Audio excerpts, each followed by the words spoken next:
Hello friends, मैं हूं Archana. Welcome to my channel food chef. आज मैं बना रही हूं चिकन करी। जैसा कि आप देख रहे हैं, इसका जो बनाने का अंदाज़ है ना, एकदम अनोखा है। इस रेसिपी को अगर आप पहली बार बनाएंगे ना, तो भी एकदम लाजवाब बनकर तैयार होगा। आपने पहले कभी कुकिंग नहीं किया और किसी को आपने बना कर खिला दिया, उसे तो यकीन ही नहीं होगा कि आपने इसे खुद बनाया है। इतना ज़्यादा ये लाजवाब लगता है। तो आइए बनाते हैं इसे। इस रेसिपी को बनाने के लिए मैं इस्तेमाल कर रही हूँ 500 ग्राम चिकन।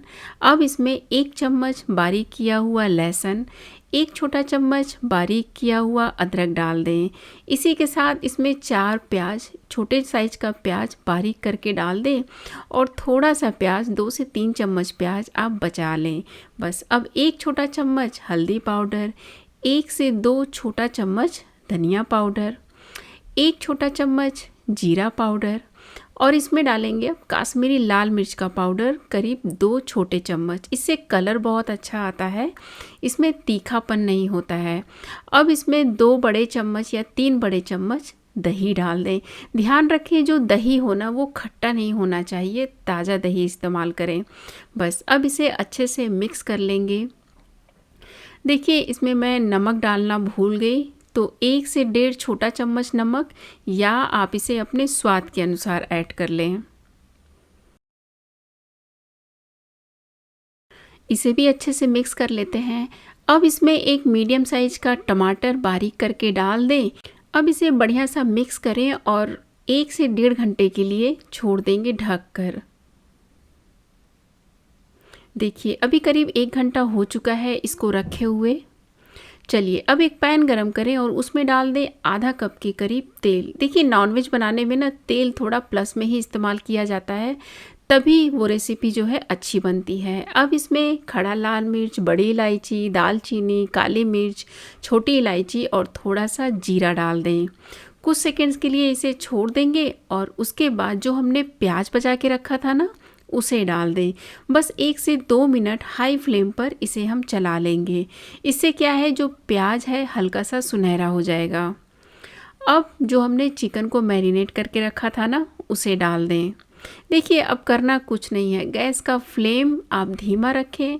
एक बार इसे अच्छे से इस तरीके से फ्लैट कर दें और बस अब इसे ढक कर हम धीमी आंच पर छोड़ देंगे।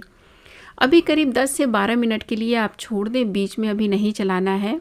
जब 10-12 मिनट हो जाए ना धीमी आंच पर, तब इसे एक बार आप चला लें। बस इतने ही देर बाद फिर से हम चला लेंगे, ढक दें और फिर से 10-12 मिनट बाद चला लेंगे।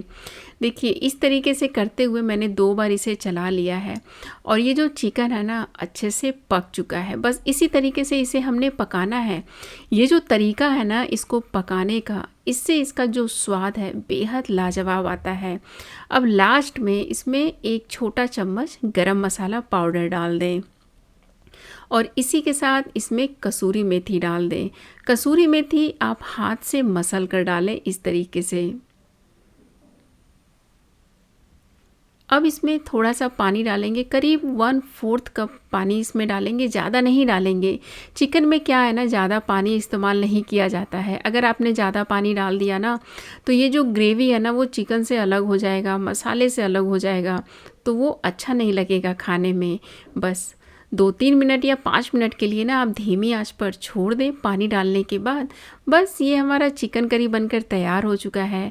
लास्ट में इसमें बारीक किया हुआ धनिया पत्ती डाल दें और इसे आप गर्मा गर्म रोटी के साथ, नान के साथ, प्लेन चावल के साथ या पुलाव के साथ सर्व करें। सच मानिए, इसका स्वाद इतना अच्छा लगेगा आपको कि जब आप इसे खाएंगे ना, तो बस खाते ही रह जाएंगे। तो उम्मीद करती हूँ ये रेसिपी आपको ज़रूर पसंद आई होगी। अच्छी लगी हो तो लाइक, शेयर और चैनल को सब्सक्राइब ज़रूर करें। मिलते हैं ऐसी ही मज़ेदार रेसिपीज़ के साथ। Thank you.